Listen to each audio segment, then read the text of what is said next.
Hey everyone, and welcome back to Catholic Call. Today, we're diving into a really profound and beautiful aspect of our faith, vocation.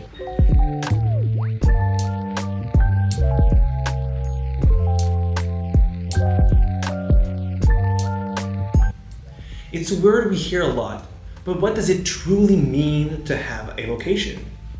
And what are the different ways God calls us to live out this vocation in our lives? Let's take a look at this graph. If that was confusing, well, it's because it is. Let's break it down so we can understand it better. Let's start with the big picture. Before we talk about specific paths, it's crucial to understand our universal vocation. This is the call that every single baptized person receives from God, the call to holiness. No matter who you are, what you do, or where you come from, God desires you to become a saint. He calls us to grow in virtue, to love Him and our neighbor, and to strive for union with Him. Next, consecrated life. Within this universal call to holiness, some people are called to specific ways of life, like consecrated life. This is a life dedicated entirely to God through the profession of evangelical counsels, like poverty, chastity, and obedience. Let's break it down some of the forms this takes. Consecrated virgins. These are women consecrated by the diocesan bishop to God, dedicating themselves to a life of perpetual virginity in the service of the Church, often living in the world but set apart for Christ. Religious life. This is probably what most people think of when they hear nun or monk. Religious life involves living in community and following a specific set of rules of life. Monastic life.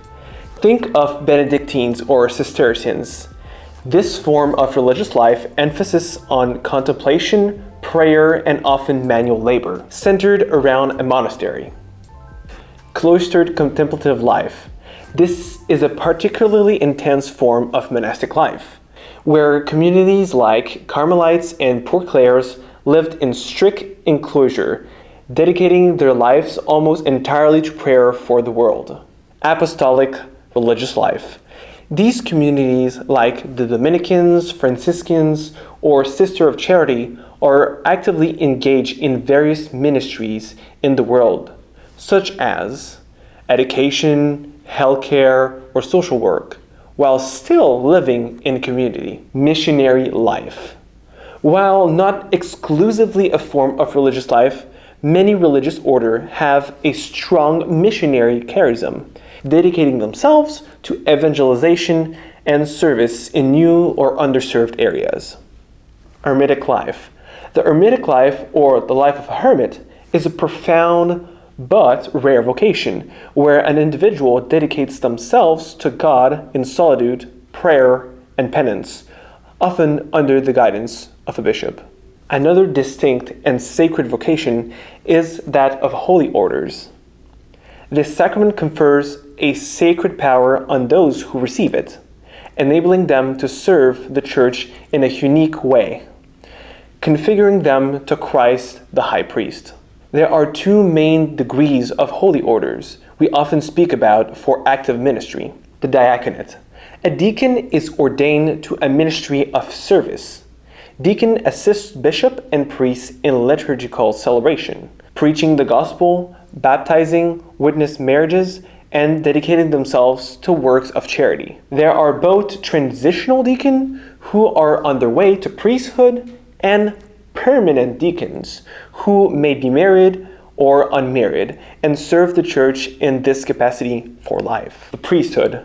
A priest is configured to Christ in a profound way, enabling him to act in the person of Christ the head, particularly in the celebration of the Eucharist and the sacrament of reconciliation. Priests serve the people of God by preaching the word and administrating sacraments.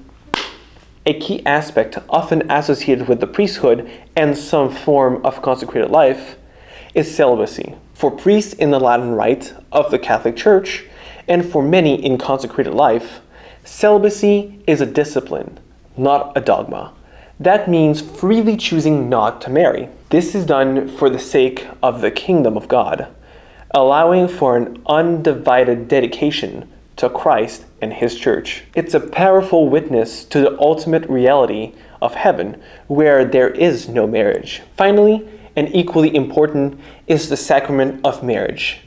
This is a beautiful and challenging vocation for the vast majority of Catholics. In the sacrament of marriage, a man and a woman freely gives themselves to each other, becoming one flesh and promising lifelong fidelity. They are called to love each other unconditionally, to be open to life, and to raise their children in the faith. Marriage is a path to holiness, a domestic church where Christ is present, and a powerful witness to God's love for His church. It's also important to note that a permanent deacon can be married before his ordination. His marriage remains a sacred vocation alongside his diaconate. However, once ordained, a permanent deacon cannot marry if he was unmarried at the time of his ordination. Whether you're called to marriage, consecrated life, the diaconate, or the priesthood, remember that every vocation is unique and a precious gift from God. Discerning your vocation is a journey of prayer, self-reflection, and seeking spiritual guidance. If you feel a tug on your heart towards any of those paths, do not be afraid to explore it. Talk to a pastor, a spiritual director, or members of religious communities. God has a perfect plan for your life, and He will guide you if you open your heart to His will. We've covered a lot today about the different vocations within our Catholic faith. I hope this has been informative and perhaps even sparked some thoughts about your own call to holiness. What are your thoughts on vocation? Have you ever considered any of those paths? Let us know in the comments below. And if you found this video helpful, please give us a thumbs up, subscribe to Catholic Call for more content like this, and hit that notification bell so you don't miss out on our next video. And until next time, God bless.